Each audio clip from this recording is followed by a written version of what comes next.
Welcome to TFI Global, the antidote to mass delusion. The G7 is making waves as Italy kicks off its presidency this year. With a chance to use its rich history and culture, Italy can play the role of a bridge between the West and the rest. The world has its eyes set on Italy, whose G7 presidency can be a breakthrough for the West and the rest. With Italy taking the presidency, the contrast between the West and the rest has become more pronounced, marked by the return of war in Europe and great power competition, embodied most clearly by the rivalry between China and the US. Countries from the developed Western bloc have united in support of Ukraine, striving to fight the Russian bear. Concurrently, a group of non-aligned nations has chosen not to take sides, resisting the binary definition through which West countries tend to see the world. Various factors contribute to the widening gap between the rest and the West, with a common critique being the Western perspective often seems tailored to serve its own interests, a trend notably evident in NATO's positions. However, with Meloni assuming leadership, the G7 is poised for a significant shift. While G7 gatherings mirror NATO meetings where global leaders, predominantly Western powers, convene to discuss crucial issues, the repetitive focus on Ukraine in NATO discussions contrasts with the diverse agenda the G7 could embrace under Italy's leadership. Traditionally dominated by the US and its Western allies like the UK, France, Canada, and Germany, the G7 with Meloni at the helm holds the promise of steering away from Ukraine-centric discourse prevalent in recent NATO-styled G7 summits. Now, there seem to be growing tensions within the West as issues ranging from climate change, woke agenda, Ukraine, and many more will end up on the back burner. If we look at the recent trend, then we can see the West vying for dominance. Concepts that were previously considered indisputable dogmas now find themselves under attack or relegated to the sidelines of international politics. These include the pivotal role of the United Nations, the empowerment of regional organizations like the EU, the reinforcement of international law and human rights protections, the promotion of free trade, as well as the unrestricted movement of capital as well as people. And now the road definitely goes through Rome. Situated at the heart of Mediterranean, Italy has been assessing these imbalances and exploring avenues to chart a new course.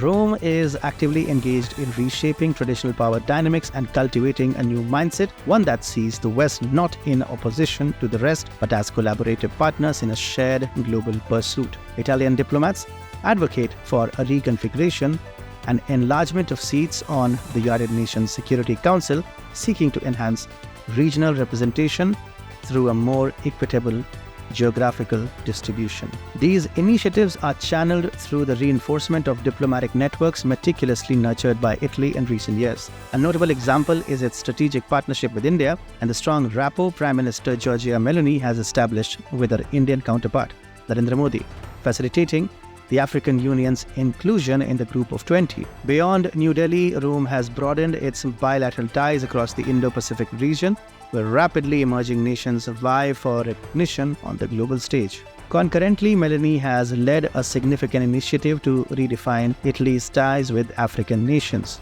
recently introducing a novel model of cooperation known as the Mattei Plan.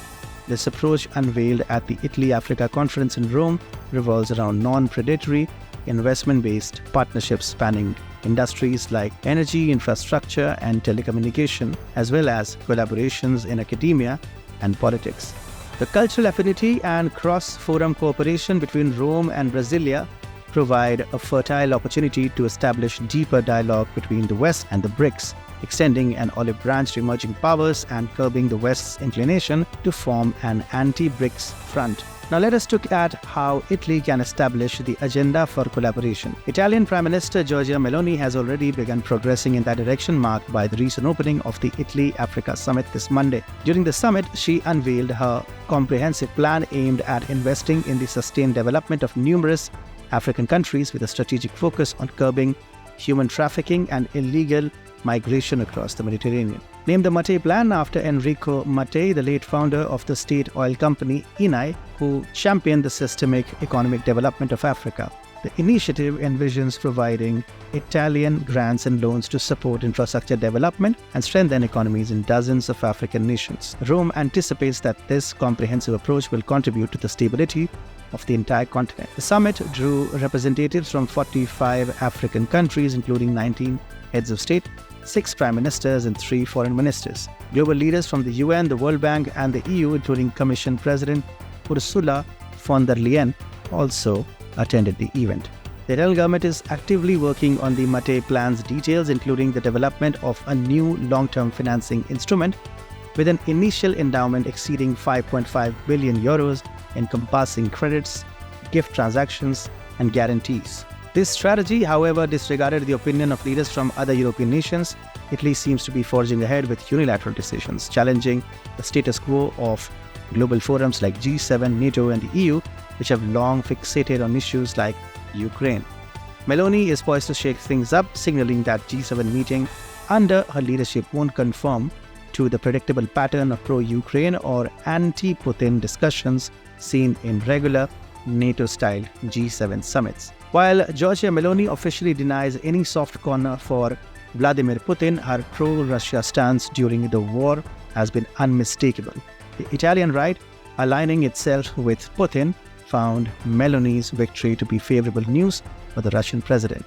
Despite Meloni's claims of sympathy for Ukraine, her actions tell a different story. Italy has consistently refrained from providing aid or weapons to Ukraine, openly acknowledging its non-involvement despite being an EU member. Meloni's conservatism and anti-woke agenda are evident, targeting what she views as the erosion of traditional family values and illegal immigration. It is essential to note that she holds strong anti-Islamic views.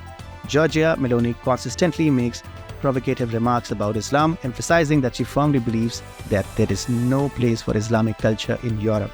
According to her, there exists a fundamental compatibility issue between Islamic culture and the values and rights of Western civilization. The liberal media calls her positions divisive, fostering right-wing extremism, and it also says that it is training relations with Brussels while aligning Italy with Eurosceptic and nationalist forces. Clearly, in a stark contrast to previous NATO and G7 meetings dominated by discussions on Ukraine, combating Russia, climate, and woke ideologies, Meloni's presidency is promising a clear departure from this narrative, steering the bloc in an entirely new and, might I say, refreshing direction.